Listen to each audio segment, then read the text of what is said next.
Film ഗ്യാരേജിലേക്ക് ഇവർക്കും സ്വാഗതം. ഏകദേശം ഒരു വർഷം മുന്നേ ബോക്സ് ഓഫീസിന്റെ കാര്യത്തിൽ പല രീതിയിൽ ട്രോളുകൾ ഏറ്റുവാങ്ങിയ അതേ ആസിഫ് അലി സിനിമ ഇപ്പോഴത്തെ രേഖാചിത്രം തിയേറ്ററുകളിലെ 4-ാം ദിവസത്തിലേക്ക് എത്തി നിൽക്കുമ്പോൾ റെക്കോർഡുകളും അതോടൊപ്പം തന്നെ വമ്പൻ ബോക്സ് ഓഫീസ് കളക്ഷനും എല്ലാം തന്നെ പ്രതിദിനം നേടിയെടുക്കുന്ന ഒരു കാഴ്ചയാണ് നാം കണ്ടുകൊണ്ടിരിക്കുന്നത്.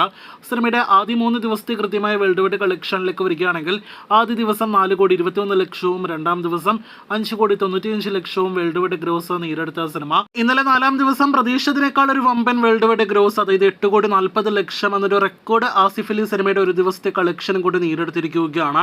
അങ്ങനെ 18,56 ലക്ഷം രൂപയാണ് വെറും 3 ദിവസങ്ങൾ കൊണ്ട് രേഖാചിത്രം വേൾഡ് വൈഡ് ബോക്സ് ഓഫീസിൽ നേടിയെടുത്തിരിക്കുന്നത്. ആസിഫ് അലിയുടെ കരിയറിലെ തന്നെ അതിവേഗ 18 കോടി കളക്ഷനിലേക്ക് എത്തപ്പെട്ട സിനിമ അങ്ങനെ ഇന്നത്തോടെ 20-25 കോടിയെല്ലാം തന്നെ കളക്ഷൻ കടക്കാനായിട്ടിരിക്കുകയാണ്.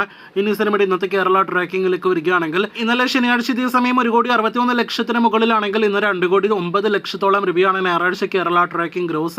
അപ്പോൾ വമ്പൻ ബുക്കിംഗ് നേടിയെടുത്ത സിനിമ വമ്പൻ കേരള ട്രാക്കിംഗ് ഗ്രോസും നേടിയെടുത്തിരിക്കുകയാണ്. ഇന്നലെ സിനിമയ്ക്ക് 3 കോടിയോളം കേരള ഗ്രോസ് വന്നെങ്കിൽ ഇന്ന് 4 കോടിയോളം രൂപ കേരള ഗ്രോസ് ആണ് കേരളത്തിൽ പ്രതീക്ഷിക്കുന്നത്. ആകെ 3 ദിവസങ്ങൾ കൊണ്ട് കേരളത്തിൽ 7 കോടി കളക്ഷനിലേക്ക് എത്തപ്പെട്ട സിനിമ ഇന്നത്തോടെ 4 ദിവസങ്ങൾ കൊണ്ട് 11 കോടി രൂപയ്ക്കും അപ്പുറമുള്ള കേരള ഗ്രോസ് കളക്ഷനിലേക്ക് എത്തപ്പെടുന്നതാണ്. അങ്ങനെ ആസിഫിന്റെ അതിവേഗത്തിൽ കേരള ബോക്സ് ഓഫീസിൽ 10 കോടി കടക്കുന്ന സിനിമ കൂടിയായിട്ട് രേഖാചിത്രം മറികടഞ്ഞിരിക്കുകയാണ്. ഇനി വേൾഡ് വൈഡ് എസ്റ്റിമേറ്റിലേക്ക് വരികയാണെങ്കിൽ ഇന്നലെ 8 കോടിയിലേറെ കളക്ഷൻ വന്ന സിനിമയ്ക്ക് ഇന്നും സമാന കളക്ഷൻ തന്നെയാണ് പ്രതീക്ഷിക്കുന്നത്. അങ്ങനെയെങ്കിൽ 26-27 കോടി റേഞ്ചിലേക്ക് രേഖാചിത്രം വെറും 4 ദിവസങ്ങൾ കൊണ്ട് ഗ്ലോബൽ ബോക്സ് ഓഫീസിൽ കളക്ഷൻ എത്തുന്നതാണ്. കാത്തിരിക്കൂ സിനിമയുടെ കൂടുതൽ ഇതുപോലുള്ള ബോക്സ് ഓഫീസ് റിപ്പോർട്ടുകൾക്ക്.